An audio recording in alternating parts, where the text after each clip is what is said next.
Quem se dispõe a ser líder sindical tem que saber conduzir negociação.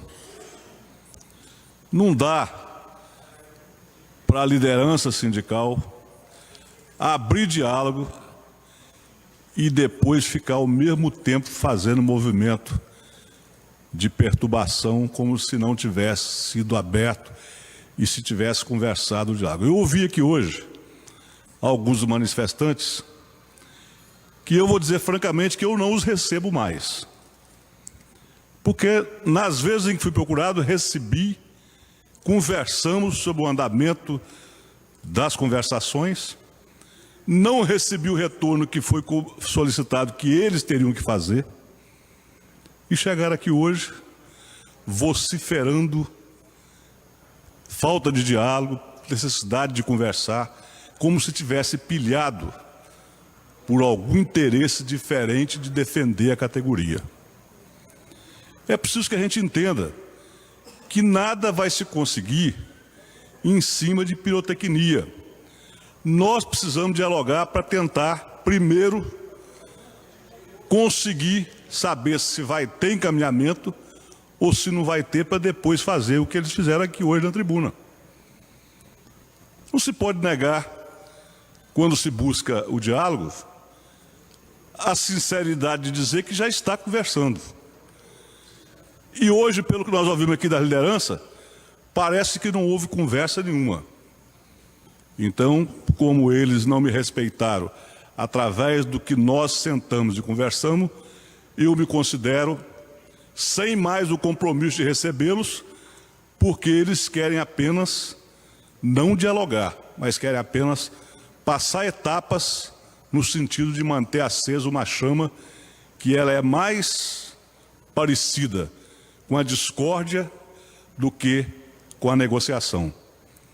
Todos os segmentos que estão reclamando, e não só os que estão reclamando, mas todos os funcionalismo público, têm razão quando fala de remuneração. E é assim aqui, é assim em todos os estados brasileiros, inclusive São Paulo, que é o mais rico. Porque, historicamente, todos os governadores que já tiveram, por problema de legislação que reserva dinheiro garantido para o Tribunal de Justiça, 1 bilhão e 100 milhões, que reserva 250 milhões para o Ministério Público, que reserva 200 milhões para o Tribunal de 230 milhões para o Tribunal de Contas, e que reserva 200 milhões para essa casa,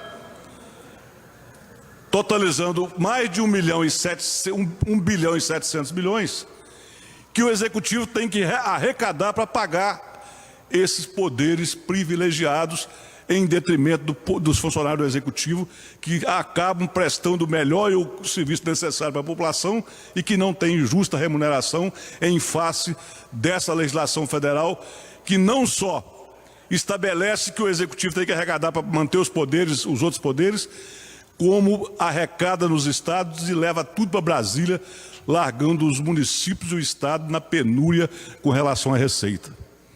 Então a discussão tem que ser a receita com a despesa. Nós temos que criar mecanismo para que os servidores que estão com salários aviltados em função até do mercado de trabalho público, possam ter as suas remunerações acertadas. Porque a própria lei estabelece que o aumento tem que ser para todos os servidores, não pode ser para categorias independentes. Essa construção de saída, ela tem que ser realmente através do diálogo, foi o que nós nos propusemos a fazer. Mas já que as lideranças sindicais chegaram aqui hoje e disseram que não tem diálogo, então eu não estou entendendo se eles querem dialogar ou se eles querem apenas falar que não tem diálogo para poder manter acesa a discussão e fazer provocação de manutenção na mídia, sem estar verdadeiramente defendendo o segmento. Porque quem defende as categorias não pode ter vaidade política nem vaidade pessoal. Tem que ter compromisso em defender as categorias.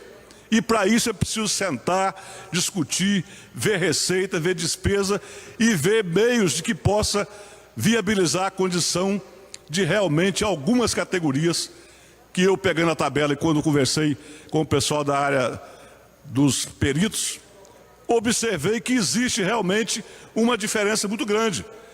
E como nós vamos acertar isso? Isso tem que ser fruto de diálogo, tem que ser fruto de como nós vamos criar uma legislação que possa permitir que o Estado corrija segmentos dos servidores sem cair no aumento geral, porque no aumento geral não tem dinheiro para fazer. E eu arrisco dizer aqui, se a receita continuar no patamar que está, nós talvez tenhamos condições de julho a agosto, quando a folha estará totalmente definida com relação aos 12 meses de arrecadação, talvez possamos estar aí na média de 3, 4, 5% de aumento no máximo. E vamos ainda orar a Deus para que isso aconteça. Porque se a arrecadação cair, nem isso será possível. O que nós temos que discutir com os servidores é normatizar formas de encaixá-los em outros sistemas de colocação dentro do funcionalismo para poder tirar algumas categorias que estão totalmente defasadas, mesmo diante do mercado, e assim o Estado possa fazer justiça.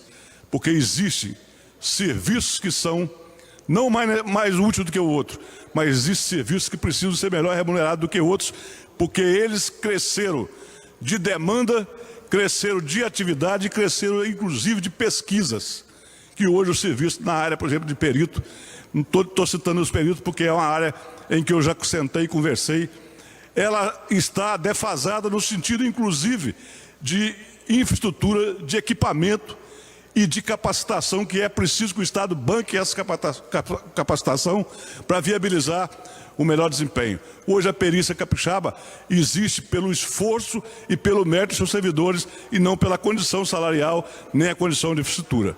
Agora, vamos discutir isso de maneira equilibrada, sem demagogia, sem política e sem estrelismo, com seriedade.